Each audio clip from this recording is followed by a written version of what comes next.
Bonjour à toutes et à tous, ravi de vous proposer une nouvelle saison de l'émission. Pour lancer en beauté cette saison, on reçoit une artiste à la voix unique, au style affirmé et à la personnalité charismatique.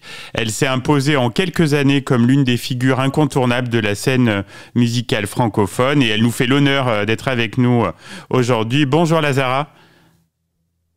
Bonjour, merci pour cette belle introduction. C'est gentil. Alors pour commencer, comment est née votre passion pour la musique? Ah mon Dieu, je pense que elle fait de la musique à la maison. Je pense que ma mère a mis énormément de musique quand on était jeune, juste en faisant le ménage ou peu importe. Donc l'amour de la musique est né comme ça, en écoutant du Edith Piaf, en écoutant du Warda et toutes ces grandes cantatrices. Très bien. Et vous avez grandi donc entre le Canada et la France. En quoi ce double ancrage culturel a influencé un peu votre identité artistique? C'est sûr que étant positionné au Canada, on est assez privilégié côté musique parce que au Québec, comme vous le savez, on parle français et anglais, donc on consomme tout ce qui vient de la France, on consomme aussi tout ce qui vient des États-Unis. Et je pense que la scène musicale au Québec est un parfait mélange entre les deux. Donc on est vraiment influencé du côté anglophone et côté francophone. Donc c'est sûr que quand on a ces belles influences, ça donne de belles choses qu'on crée. Complètement. Et donc vous êtes fait remarquer très vite avec votre premier single à succès, Tu t'en iras, qui a été un des plus gros tubes de 2021. Comment vous avez vécu cette ascension rapide? Je sais pas, normalement, je l'ai pas vraiment senti. Ah oui. On voit des chiffres, mais ça reste des chiffres numériques. Après, c'est sûr, on commence à avoir un public qui nous envoie des messages et qui nous dit à quel point les chansons les ont touchés, à quel point en fait ça raconte même leur vie à eux. Donc, je me suis rendu compte en fait que à travers la musique, il y avait une super belle connexion humaine et que souvent un peu comme ça, je garde mes émotions pour moi, mais en musique, je suis moins pudique et je me permets de tout raconter et d'avoir une oreille qui m'écoute, donc le public, et de connecter à travers ça, c'est sûr qu'on se sent un peu moins seul. Bien sûr, et donc dans la foulée, il y a aussi une collaboration avec Slimane, c'est un bon souvenir pour vous? Oui, Slimane, comme tout le monde sait, écrit de très jolies chansons et c'est un artiste incroyable. Ça s'est passé assez rapidement. On l'a fait en 3 sessions de studio. Il y avait déjà son idée en tête et voilà, Les Amants de la Colline est né, mais ça a été une belle expérience. Ouais, très belle chanson. Lazara, un petit mot quand même sur votre participation en 2023 à l'Eurovision. Avec le recul, vous en retenez quoi? Avec le recul, j'en retiens quoi?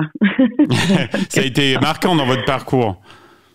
Oui, mais je retiens beaucoup de choses. Je pense qu'on a vu beaucoup de choses qui ont été assez négatives, mais moi, j'ai quand même vécu une belle expérience humaine avec lui, important de le souligner. Et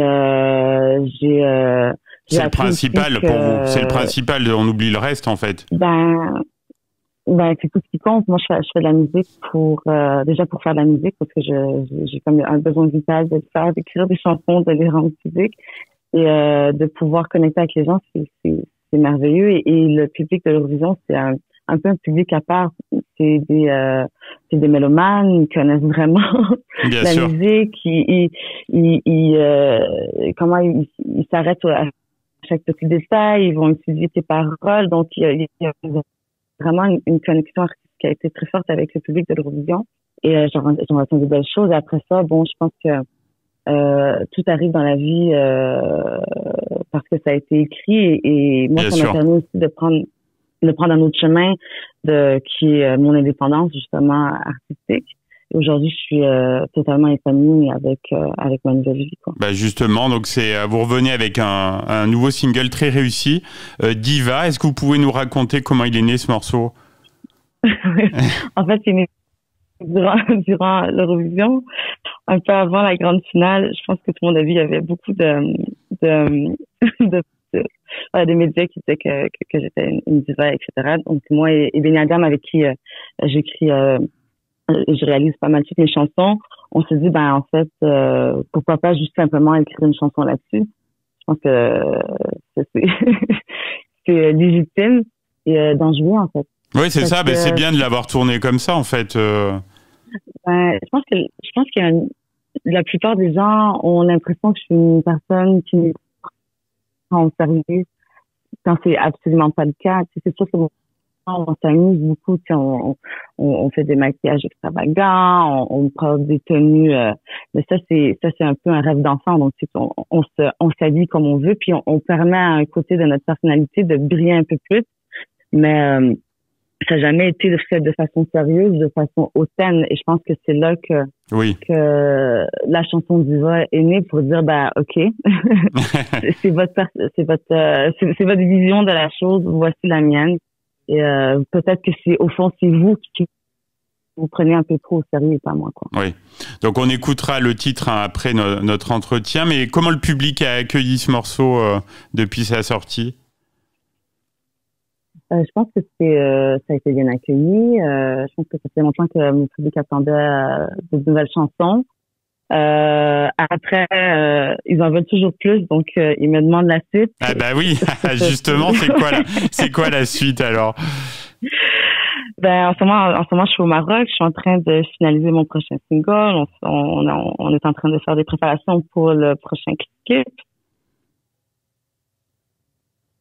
Arrive fin novembre, donc on y travaille fort.